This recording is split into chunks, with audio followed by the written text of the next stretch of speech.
Hello बच्चों, Magadh institute of agriculture classes में आप सभी का स्वागत है। मैं हूं नवीन और आप सभी के बीच लेकर आ गए हैं एग्रीकल्चर का क्लास। और इस क्लास में हम लोग देखेंगे कि जितने भी बच्चे 2027 में एग्रीकल्चर से एग्जाम दे रहे हैं उन सभी बच्चों के लिए ये जो आपका क्लास है फ्री ऑफ कॉस्ट है। और ये Magadh institute of agriculture classes के यूट्यूब चैनल पे देखने को डेली मिलेगा। इस क्लास में हम लोग एग्रीकल्चर के जितने भी पोर्शन है जो क्लास 12 में पढ़ने हैं उन सभी टॉपिक को चर्चा करेंगे और एक एक करके आज ये जो आपका पहला शुरुआत है, आज शुरुआत हम लोग कर रहे हैं इंट्रोडक्शन ऑफ एग्रीकल्चर से। तो आइए देखते हैं कि जो आपका इंट्रोडक्शन ऑफ एग्रीकल्चर है उस टॉपिक को आज हम लोग कवर करते हैं। सबसे पहले हम लोग क्या देखेंगे, introduction of agriculture. Introduction of agriculture. अब सबसे पहले हम एग्रीकल्चर की बात करेंगे। एग्रीकल्चर का मतलब होता है कृषि विज्ञान। क्या होता है एग्रीकल्चर साइंस का मतलब? कृषि विज्ञान होता है। जब हम कहते हैं कृषि विज्ञान तो लोगों के मन में यही ख्याल आता है खेती बाड़ी। एक्चुअल में है भी खेती बाड़ी, लेकिन प्रेजेंट टाइम में अगर बात किया जाए तो खेती बाड़ी से भी एक दो कदम आगे निकल गया है हमारा एग्रीकल्चर। क्योंकि एग्रीकल्चर में हम सिर्फ फसलों के उत्पादन की ही बात नहीं करते हैं। फसल के उत्पादन के साथ साथ हम मत्स्य पालन, पशुपालन, इसके अलावा आप लोग देखते होंगे मधुमक्खी पालन की बातें कर रहा होता है लोग, फिर रेशम कीट पालन, ये सभी जितने भी चीज शामिल है ये सभी एग्रीकल्चर के अंतर्गत आते हैं। तो इन सभी के बारे में हम लोग एक एक करके पढ़ेंगे। सबसे पहले हम लोग जानेंगे कि एग्रीकल्चर है क्या, एग्रीकल्चर जो वर्ड है कहाँ से आया है, इसको हम लोग देखते हैं। तो सबसे पहले अगर हम बात करें एग्रीकल्चर की, तो देखिए जितने भी वर्ड है बाबू लास्ट में जिसके कल्चर आ रहा है वो आपके लैटिन वर्ड होते हैं। कौन से वर्ड होते हैं? Latin word. और लैटिन जो वर्ड है ना, ये आपका जो साउथ अमेरिका है और मध्य अमेरिका है उस, और जो कैरेबियन कंट्री है, कैरेबियन मतलब जो आप लोग देखते होंगे क्रिकेट जब देखते हैं तो वेस्ट इंडीज की टीम होती है। वेस्ट इंडीज एक्चुअल में एक देश नहीं है, उसमें कई सारे देशों का समूह है। जमैका है, हैती है, ठीक है ना, ट्रिनिडाद और टोबैगो है, ये सभी कंट्री आपके किस में आते हैं? वेस्ट इंडीज में। तो उन सभी को शामिल करके मतलब कैरेबियन देश जिसको वेस्ट इंडीज कहते हैं, मध्य अमेरिका कहते हैं, और आपका साउथ जो अमेरिका है वहां पर कई भाषाएं बोली जाती हैं। उन भाषाओं को सम्मिलित रूप से हम क्या बोलते हैं? लैटिन बोलते हैं। ठीक है, वहीं से इस एग्रीकल्चर जो टर्म है उसका उद्भव हुआ है। तो सबसे पहले हम देखेंगे कि जो एग्रीकल्चर आपका है ये कौन कौन दो टर्म है या कौन कौन दो वर्ड है।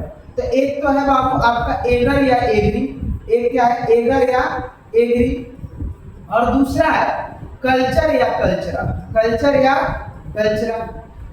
अब इन दोनों का मतलब अलग अलग है, ठीक है ना। अगर हम बात करें एगर या एग्री का तो इसका मतलब होता है सॉइल, जिसको हम लोग बोलते हैं मृदा।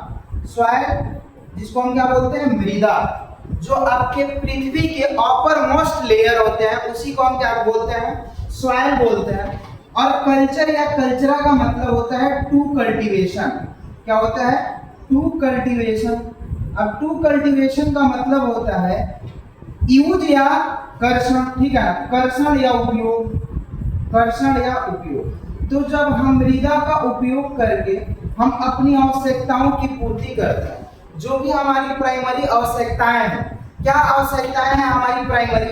तो पहला तो हमें भोजन चाहिए, दूसरा हमें पहनने के लिए कपड़े चाहिए, और फिर रहने के लिए आवास चाहिए, ठीक है ना। लेकिन प्रेजेंट टाइम में देखिएगा तो इन सभी के बावजूद एक और चीज शामिल हो जाता है जिसका नाम है, अब सब चीज के बिना, इन तीनों के बिना तो नहीं जी पाइएगा, लेकिन एक और चीज है आज के दौर में इंटरनेट, ठीक है ना। तो चौथी सबसे जो इम्पोर्टेंट आवश्यकता है वो क्या है बाबू? आपका इंटरनेट। तो चलिए, लेकिन इंटरनेट इस पे डिपेंड नहीं है। यहाँ क्या क्या डिपेंड है? आपका फूड आपको मिलेगा, यहाँ से पहनने के लिए कपड़े मिलेंगे एग्रीकल्चर से, ठीक है ना। तो आइए, तो क्या है आपका जो एग्रीकल्चर है?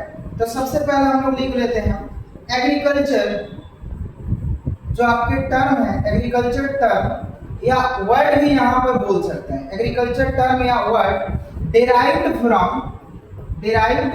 From to Latin word, to Latin word, जो आपका फर्स्ट वर्ड है वो क्या है आपका एगर या एग्री, ठीक है ना। To Latin word, first ager या एग्री, एगर या एग्री मीन्स क्या होता है बाबू, आपका सॉइल होता है, मीन्स एगर या एग्री मीन्स सॉइल, सॉइल मतलब मृदा, और जो पृथ्वी के सबसे ऊपरी लेयर है उसी को हम मृदा कहते हैं, जिसमें आपके बहुत सारे खनिज तत्व पाए जाते हैं, ठीक है, और इन्हीं से मिट्टियों का निर्माण होता है, ठीक है। तो ये है आपके मीन्स सॉइल, एंड क्या है बाबू आपका कल्चर या कल्चर, एंड सेकंड क्या है, एंड सेकंड कल्चर या कल्चरा, कल्चर या कल्चरा मीन्स क्या होता है आपका, means to cultivation, means to cultivation, ये हो गया आपका एग्रीकल्चर,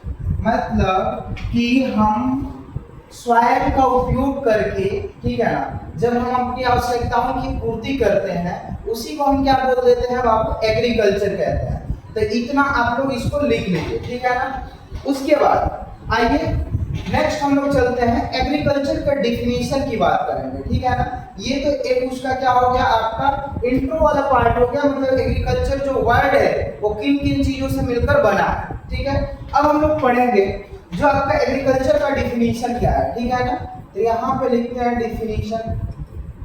अगर हम डिफिनीशन की बात करें तो देखिए शुरू में अगर हम एग्रीकल्चर को लेकर चल रहे हैं तो क्या था कि हम लोग फसल उत्पादन को ही एग्रीकल्चर मान लेते थे, फसल उत्पादन को ही क्या मानते थे, एग्रीकल्चर मानते थे, जिसमें हम खेती बाड़ी करते हैं। लेकिन देखा गया कि जो एक पशुपालन है, पशुपालन के अलावा कृषि अधूरा है और कृषि के बिना पशुपालन अधूरा है। तो ये दोनों आपस में क्या है, एक दूसरे से संबंधित हैं, इसीलिए एक दूसरे के बिना काम नहीं चलने वाला है। तो कृषि के साथ साथ देखिएगा जिसके घर खेती बाड़ी होता है उसके घर गाय भैंस भी होती है, क्योंकि उसका यूज है। जैसे मान लेते हैं जो फसल के अवशेष बचते हैं वो हम क्या करते हैं बाबू, पशुओं को खिला देते हैं, और साथ में जब पशु क्या करता है कि जब गोबर देता है तो क्या करते हैं, उस गोबर को हम खेत में डालकर सॉइल की फर्टिलिटी मतलब सॉइल की उर्वरता बढ़ा लेते हैं, क्योंकि उस गोबर की खाद में बहुत सारे तत्व पाए जाते हैं जो खेत के लिए क्या होते हैं, लाभदायक होते हैं, जो क्या करते हैं खेत की तत्व की कमी को, सॉइल की तत्व की जो कमी है उस कमियों को पूरा करता है, और सॉइल की जो फर्टिलिटी होता है उसको बढ़ाता है, ठीक है। तो चलिए डिफिनीशन की अगर हम बात करें एग्रीकल्चर की, तो पहले क्या था, सिर्फ क्रॉप कल्टीवेशन से रिलेटेड था, ठीक है ना। क्या था, शुरू में क्रॉप कल्टीवेशन से रिलेटेड था, लेकिन अभी प्रेजेंट टाइम में क्या है बाबू, आपके क्रॉप कल्टीवेशन के साथ साथ पशुपालन, फिशरीज, ये सभी सम्मिलित है। तो चलिए लिखिए एग्रीकल्चर इज ए, इसमें जोड़ लेते हैं प्रेजेंट टाइम, वर्तमान समय में present time agriculture, present time agriculture is a broad term, broad मतलब व्यापक होता है, बड़ा होता है, ठीक है ना। Broad term include all aspects of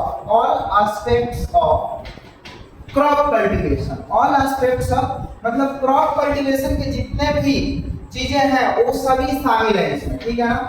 all aspects of crop cultivation, crop cultivation मतलब फसल उत्पादन के जितने भी सिद्धांत हैं वो सभी शामिल है इसमें। एंड इंक्लूडिंग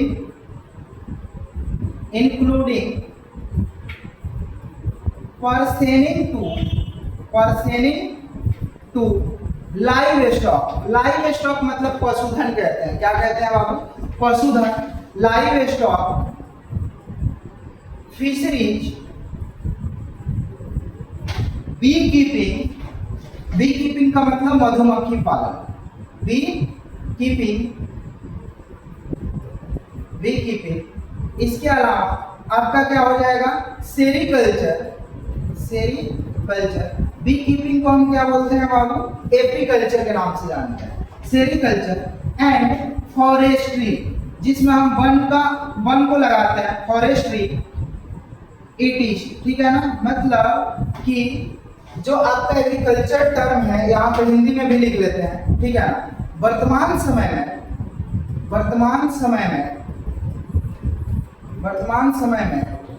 कृषि एक व्यापक शब्द है जिसमें फसल उत्पादन के सभी पहलुओं को शामिल किया गया है। फसल उत्पादन के सभी पहलुओं को जितने भी पहलुओं को शामिल किया गया है तथा इससे संबंधित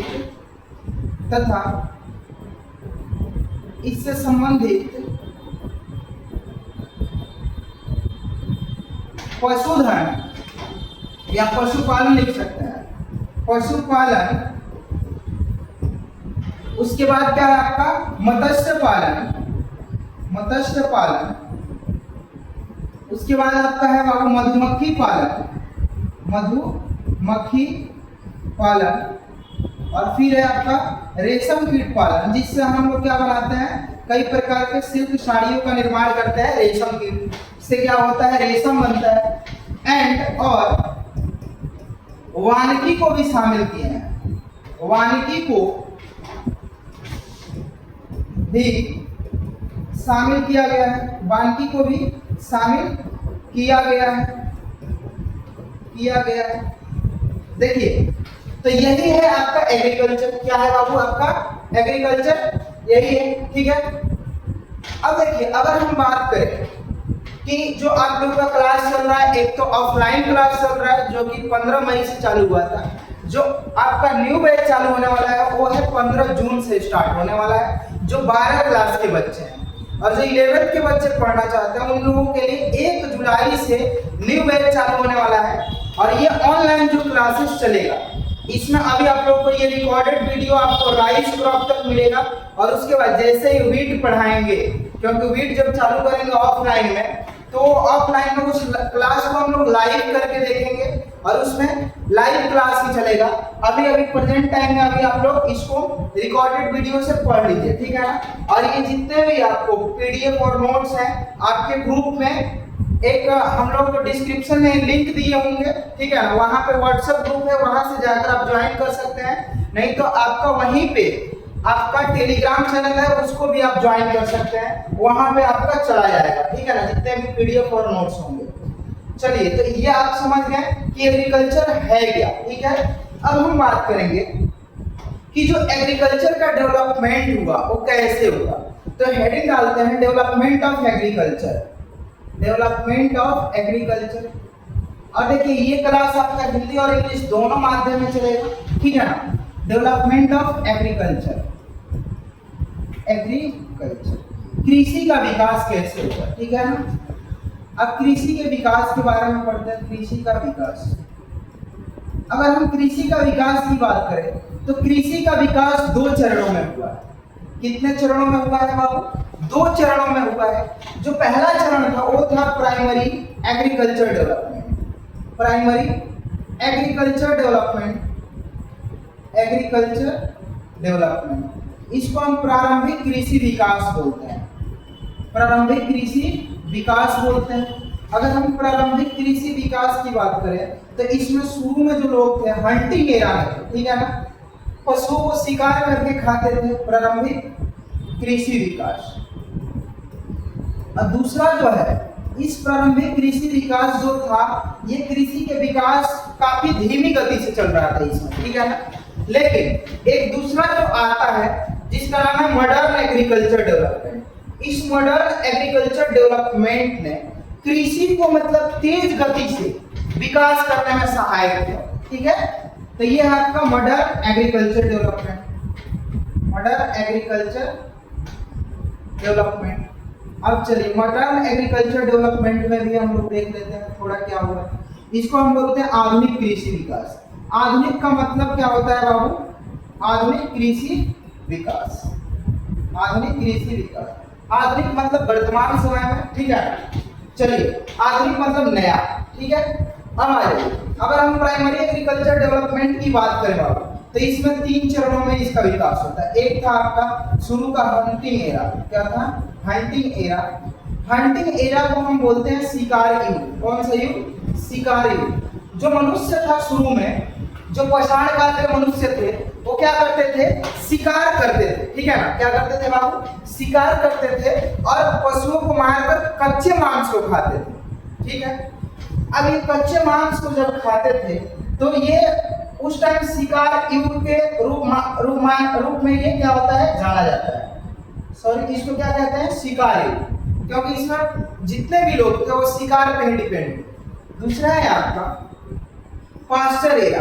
अब देखिए, जब शिकार करके आप खाइएगा तो क्या होता है ना कि कई बार कि उसकी संख्या कम होने लगती है, तो इन लोगों को लगा कि इसकी संख्या कम हो जाएगी, और इसी टाइम ये फल फ्रूट्स भी, जो प्राकृतिक रूप से फल फ्रूट्स होते थे, उसको भी खाते थे। तो शाकाहारी और मांसाहारी दोनों थे, लेकिन मांस पे ज्यादा डिपेंड रहते थे और कच्चे खाते थे।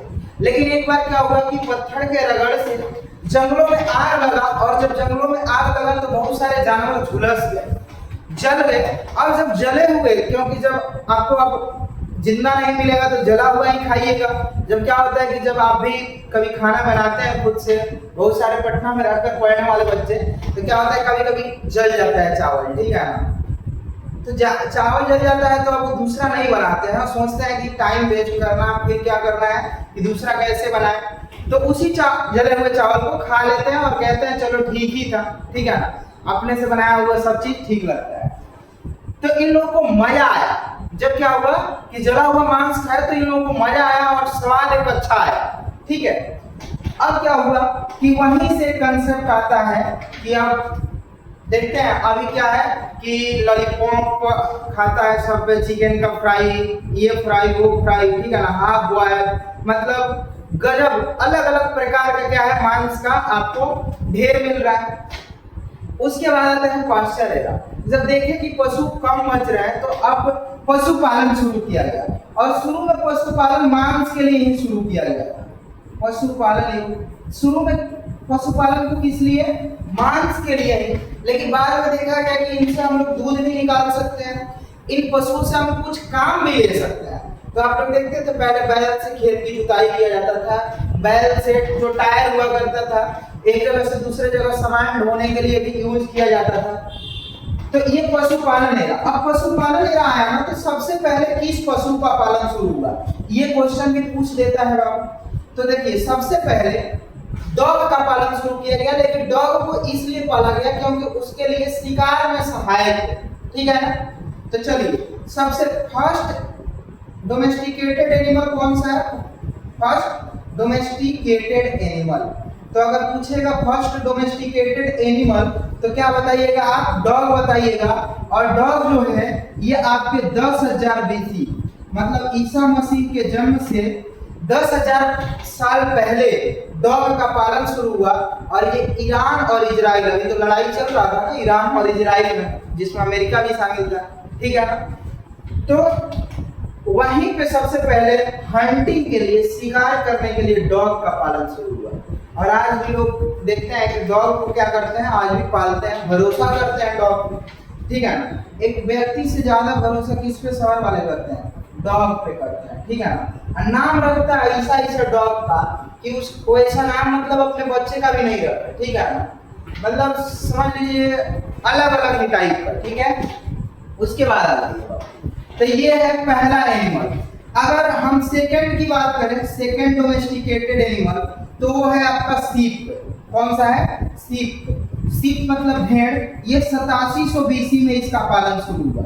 अभी इसको जब हम हिस्ट्री पढ़ाएंगे ना एग्रीकल्चर का, तो वहां भी पढ़ाएंगे, लेकिन थोड़ा सा और देख लीजिए। जो थर्ड था डोमेस्टिकेटेड एनिमल, वो है आपका क्या? आपका गोट है। क्या है? गोट है, बकरी। ये आपके 7700 BC, मतलब जो ईसा मसीह का जन्म है उसको 0 मान लिया गया, और 1 से शुरू हुआ, तो अभी हम लोग 2026 में चल रहा है। इससे पहले का जो जन्म है, जो उसको हम लोग BC बोलते हैं, ईसा मसीह के जन्म को 0 माना गया, जन्म के बाद जितनी घटना है उसको एडी बोलते हैं, एनो डोमिनी, इसको बिफोर क्राइस्ट बोलते हैं। समझ में आ गया बाबू। उसके बाद आ जाइए फोर्थ। अगर हम फोर्थ डोमेस्टिकेटेड एनिमल की बात करें तो आपका कैटल एंड पिग है। अब कैटल मुख्य रूप से गाय है, ठीक है ना, कैटल एंड पिग। तो गाय और सुअर का पालन कब हुआ आपका 6000 BC में। कब हुआ बाबू 6000 BC में। तो ये याद रखिएगा 6000 BC, ठीक है। चलिए इसको आप लोग नोट करते चलिएगा बाबू, ठीक है ना। अब आ जाइए, अब हम लोग बात करेंगे इसमें, एक तो ये पहला टर्म था, दूसरा और ये तीसरा स्टेज आता है। अभी हम लोग देख रहे हैं, अभी हम लोग खेती शुरू ही नहीं किए हैं, अभी हम लोग एनिमल में ही शिकार करने पे, प्राकृतिक में जो पाया जा रहा है उसी पे डिपेंड है। अब आते हैं, अब पहली बार खेती किया गया, और पहली बार जब खेती किया गया वो किस फसल का किया गया, तो हम बात करें तो गेहूं और जौ की पहली बार खेती हुई। और कहाँ पे हुआ पहली बार खेती, तो एक मेहरगढ़ जगह है पाकिस्तान में। कहाँ पे बाबू, पाकिस्तान में एक मेहरगढ़ जगह है, वहीं पे क्या हुआ पहली बार गेहूं और जौ की खेती हुई। तो इसको हम लोग बोलते हैं प्राइमरी एग्रीकल्चर डेवलपमेंट, इसको primary plant culture area, sorry मतलब पहली बार पौधे की रोपाई की, प्राइमरी प्लांट कल्चर एरा। अब देखिए प्राइमरी प्लांट कल्चर जो एरा है बाबू, इसको हम लोग, इसमें पहली बार हम लोग पौधे को बोए, ठीक है ना। और पौधे को ऐसे जगहों पे बोते थे जहाँ पे तालाब हो, पानी की समुचित व्यवस्था हो, वहाँ पे क्या करते थे हम लोग खेती शुरू किए ताकि सिंचाई करने में आसानी हो। और साथ में क्या करते थे कि जहाँ पे जंगल रहता था उसको जला के वहाँ पे हम लोग खेती करते थे साफ सुथरा करके। और जो राख बन जाता था ना उसमें आपके कई प्रकार के तत्व रहते थे, तो सॉइल की फर्टिलिटी को भी क्या करता था, बढ़ा देता था। इसीलिए इसको हम लोग बोलते हैं स्लाइस एंड बर्न फार्म, ठीक है ना। अब चलिए, तो इसमें फर्स्ट जो आपके फर्स्ट कल्टीवेटेड जो क्रॉप है वो कौन से हैं आपके, तो wheat and barley. First cultivated crop कौन सा है बाबू, wheat and barley, wheat and barley. और व्हीट एंड बार्ले की खेती कब हुआ था आपका 7500 BC। कब हुआ था बाबू 7500 BC पहले, ठीक है ना। मतलब ईसा मसीह के जन्म से 7500 साल पहले की बात है। तो पहली बार कौन हुआ, व्हीट एंड बार्ले का। अब यहाँ हो गया, तो अब क्या हुआ कि अब न्यू जब मॉडर्न एग्रीकल्चर डेवलपमेंट में हम लोग आएंगे तो देखेंगे कि प्लांट को, और यहाँ पे क्या करते थे कि एक बार जहाँ खेती करते थे, जिस खेत में दोबारा नहीं करते थे, फिर हम लोग क्या करते थे दूसरे खेत की तलाश करते थे, ठीक है ना। और वहाँ पे फिर जंगलों को जलाकर वहाँ पे खेती करते थे, क्योंकि क्या होता था कि यहाँ प्रोडक्शन फिर अगली बार कम होने लगता था। तो एक जगह से दूसरे जगह हम क्या कर रहे हैं, शिफ्ट कर रहे हैं ना, तो इसी को बोलते थे हम लोग शिफ्टिंग फार्मिंग। क्या बोलते थे, शिफ्टिंग फार्मिंग।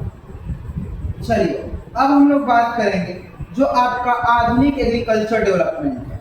आधुनिक एग्रीकल्चर डेवलपमेंट, देखिए यहाँ पे हम लोग पहले, सबसे पहले तो एग्रीकल्चर को जानेंगे कि कैसे कैसे शुरुआत हुआ। उसके बाद हम लोग आएंगे मेन टॉपिक पे। इसके बाद आपका मेन टॉपिक ही है, पहले ये इंट्रोडक्शन वाला पार्ट। अब आ जाइए, अगर मॉडर्न एग्रीकल्चर हम डेवलपमेंट की बात करें तो इसमें सबसे पहले आपका जब हाई यील्डिंग वेराइटी आया ना, HYV हाई यील्डिंग वेराइटी, तो कृषि के क्षेत्र में नई शुरुआत हुई। और क्या हुआ कि हम लोग पहले तो अनाज की कमी से तड़प रहे थे, लेकिन जब हाई यील्डिंग वेराइटी आया ना तो ये क्या किया कि हम लोग को एक तो आत्मनिर्भर बनाया, और आत्मनिर्भर बनाने के साथ साथ हम लोग को निर्यातक के रूप में भी क्या कर दिया, बना दिया। मतलब हम लोग सिर्फ जब हाई यील्डिंग वेराइटी आया तो हम लोग अपनी आवश्यकताएं पूरा नहीं करते थे, बल्कि हम दूसरों के लिए भी उनकी आवश्यकताओं की पूर्ति करने में सक्षम हो गए थे। लेकिन जब ये नहीं आया था, हाई यील्डिंग वेराइटी को बोलते हैं उच्च उपज वाली किस्में, यहाँ पे हम घरेलू किस्में लगा रहे हैं जिसका उत्पादन कम है, बीमारी ज्यादा लग रहा है, काफी प्रॉब्लम है।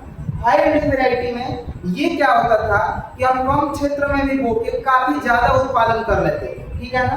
और ये जो हाई यील्डिंग वेराइटी प्रोग्राम भी चला था जो 1966 में चला था, ठीक है ना। और इसी टाइम आपके मैक्सिको से कई गेहूं के वैरायटी आया, और उस वैरायटी ने जब यहाँ भारत में आया तो क्या हुआ कि भारत में हरित क्रांति का नाम सुने होंगे, हरित क्रांति आया, और वहीं से मॉडर्न एग्रीकल्चर का क्या होता है, शुरुआत होता है। ठीक है ना। अब आ जाइए, ये है हाई बिल्डिंग, यहाँ पे पूरा इसको लिख लेते हैं हाई बिल्डिंग वैरायटी।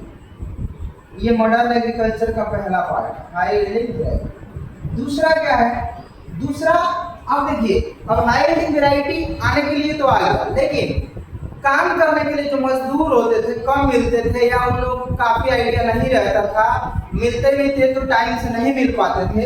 तो जब एक और खोज हुआ जिसको हम बोलते हैं मैकेनाइजेशन, इसको हम बोलते हैं मशीनीकरण। जब क्या हुआ कि जब हम मनुष्यों से काम न लेके मशीन से काम लेने लगे एग्रीकल्चर में, तो ये क्या हुआ, कृषि की गति को तेज कर दिया। मतलब जो काम 5 मिनट मतलब 1 घंटे में होता था, वो काम ये कितना देर में 5 मिनट में करके देता था। मतलब आप देख रहे होंगे कि पहले, आप ही लोग देख रहे होंगे कि पहले धान और गेहूं की कटाई करने में कितना टाइम लगता था। होली में छुट्टी मिलता था लोगों को, तो आते थे तो 1.5 महीना 2 महीना घर पे रहते थे, तो गेहूं की कटाई करके जाते थे। ठीक है। फिर दिवाली छठ में आते थे तो धान की कटाई करके जाते थे, और पूरा उसको 1.5-2 महीना लग जाता था। आज क्या है कि 2 दिन में आपका पूरा निपट जाएगा, क्योंकि आज आपके पास कंबाइन है, यही मशीनीकरण। ठीक है। तो मतलब आज हम मशीनों से काम ले रहा है, और ये क्या करता है कि कार्य क्षमता को बढ़ा देता है। मतलब जो काम आपके 10 दिन में होने वाले हैं, वो काम आपको 1 दिन में निपटा के दे देता है। ठीक है ना। उसी तरह आप लोग अब देखते होंगे कि पहले आपको पढ़ने के लिए कॉलेज स्कूल जाना पड़ता था। ठीक है ना। आज फिर बड़े बड़े शहरों में जाना पड़ता था उसी पढ़ाई को करने, आज आप घर पे बैठे बैठे उन सभी पढ़ाई को कर ले रहे हैं। ठीक है ना। तो ये क्या है, ये एक डेवलपमेंट है। ठीक है। और इसमें जब ऑनलाइन जब से आया है, आप देखते होंगे कि आपकी कार्य क्षमता भी बढ़ गई होगी। ठीक है। अब आ जाइए मैकेनाइजेशन के बाद, अब आता है इनोवेशन। एग्रीकल्चर के क्षेत्र में कई नए आविष्कार, नई खोज हुआ, इसको इनोवेशन को हम नवाचार बोलते हैं। और इस नवाचार ने एग्रीकल्चर को काफी क्या किया, तेज गति दिया, जिससे एग्रीकल्चर आज काफी अच्छे लेवल पे हो गया इंडिया में। आप शुरू में देखते होंगे कि हम लोगों को काफी दिक्कतें होती थी, इतने ही मतलब जनसंख्या कम था, जमीन भी ज्यादा था, लेकिन फिर भी खाने के लिए लोग तरस जाते थे। आप लोग सुनते होंगे कि वो जो शुरू में 5 भाई थे, लेकिन कई बच्चे भूख से मर जाते थे। ठीक है ना। लेकिन आज भूख से कोई नहीं मर रहा है। ठीक है ना। अगर मर रहा है कोई तो गरीबी से मर रहा है। तो गरीबी की जो समस्या है वो गवर्नमेंट को सुलझाना है, लेकिन जो एग्रीकल्चर के सेक्टर में जो विकास हुआ वो काफी वाकई में मतलब तारीफ करने वाली है। ठीक है ना। और जो एग्रीकल्चर का डेवलपमेंट हुआ, अभी और भी डेवलपमेंट होगा जब आप बीएससी एग्रीकल्चर करिएगा, और जब आप भी कोई नई इनोवेशन खोजते हैं जो किसानों के लिए कारगर सिद्ध हो, किसानों के लिए काफी लाभ पहुंचाए, तो आपका भी जीवन सार्थक हो जाएगा कृषि के क्षेत्र में। ठीक है ना। और एक आता है टेक्नोलॉजी। अब इस टेक्नोलॉजी में क्या है बाबू, इस टेक्नोलॉजी में हम लोग देख रहे हैं कि हम लोग पानी में खेती कर रहे हैं, हवा में भी खेती कर रहे हैं। ठीक है ना। जिसको एरोपोनिक्स कहते हैं, हाइड्रोपोनिक्स कहते हैं। घरों में भी खेती कर ले रहे हैं, छत पे किचन गार्डनिंग कर ले रहे हैं। ये सब क्या है, टेक्नोलॉजी है। ठीक है ना। इसके अलावा और भी कई सारी तरह की प्रौद्योगिकी टेक्नोलॉजियां विकसित हुई, जिसके कारण कृषि के विकास जो है वो काफी तेज गति से बढ़ा। अभी और भी काफी तेज गति से बढ़ेगा, क्योंकि अब एआई आ चुका है। ठीक है ना। ड्रोन आ चुका है, तो हम लोग काफी चीजों को क्या कर लेंगे, काफी तेज गति से उसको पकड़ लेंगे।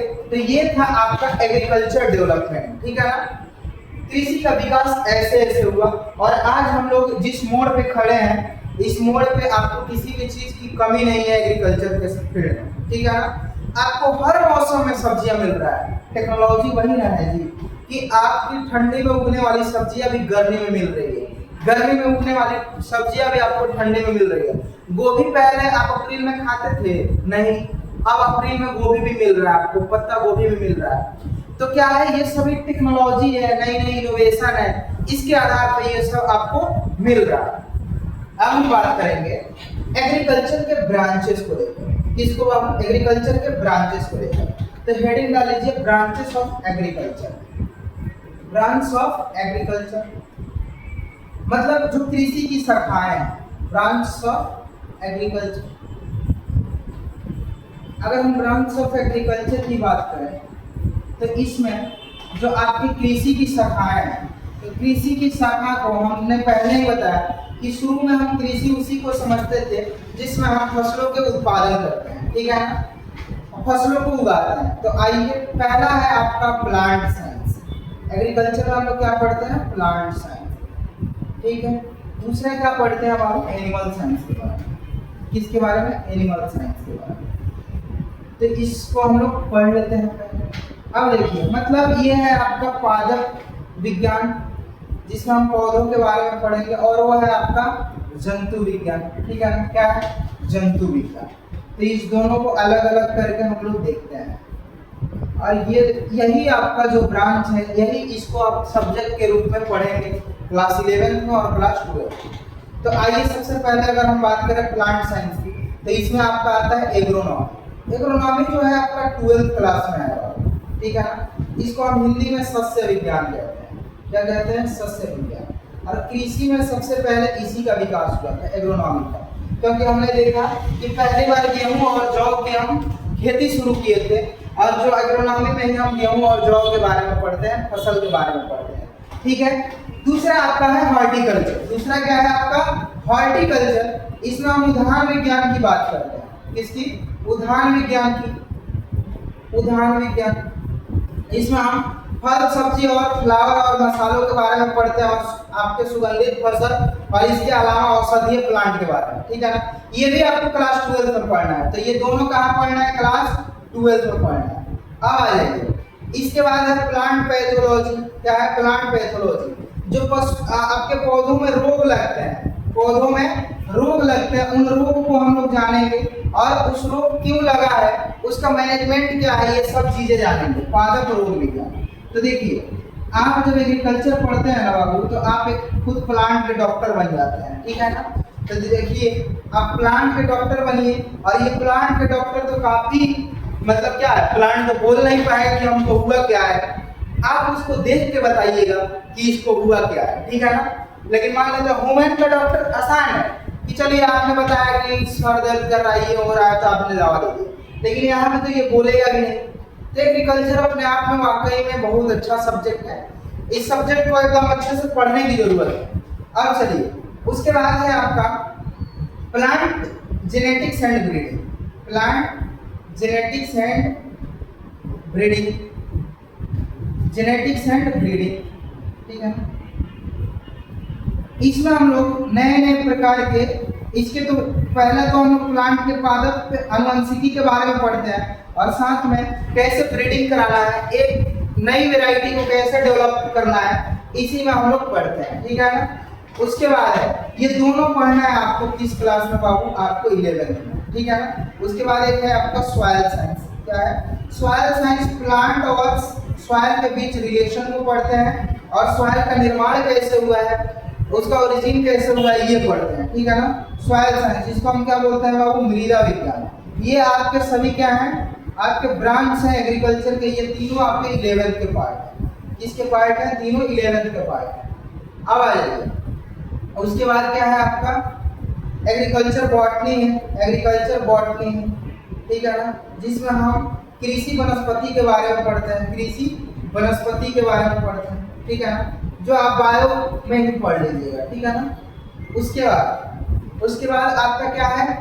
उसके बाद अगर हम एनिमल साइंस की बात करें, एनिमल साइंस की, तो एनिमल साइंस में सबसे पहले एनिमल हस्बेंड्री आता है, जिसमें हम पशुपालन के बारे में पढ़ते हैं। Animal husbandry. अब एनिमल हस्बेंड्री में क्या पढ़ते हैं? पशुपालन। पशुपालन में मुख्य रूप से हमको गाय पालन, भैंस पालन, ठीक है ना। उसके बाद भेड़ पालन, बकरी पालन के बारे में पढ़ना है, ठीक है। उसके बाद आ जाइए, पोल्ट्री के बारे में पढ़ते हैं, ठीक है। पोल्ट्री में मुख्य रूप से हमें मुर्गी पालन पढ़ना है। इसको हम लोग कुक्कुट पालन के नाम से जानते हैं, कुक्कुट पालन, ठीक है ना। तो देखिए, पोल्ट्री मीन्स होता है कि जिन पक्षियों से हमें मांस, पंख और अंडे प्राप्त हो, उन सभी को पोल्ट्री में शामिल करते हैं। जैसे आपके कबूतर हो गए, तीतर हो गया, बटेर हो गया, मुर्गी हो गया, बत्तख हो गया, ठीक है ना। ये सब पोल्ट्री पढ़ता है, लेकिन आपको जो 11th क्लास में पढ़ना है बाबू इसके बारे में, तो आपको सिर्फ मुर्गी के बारे में पढ़ना है, ठीक है ना।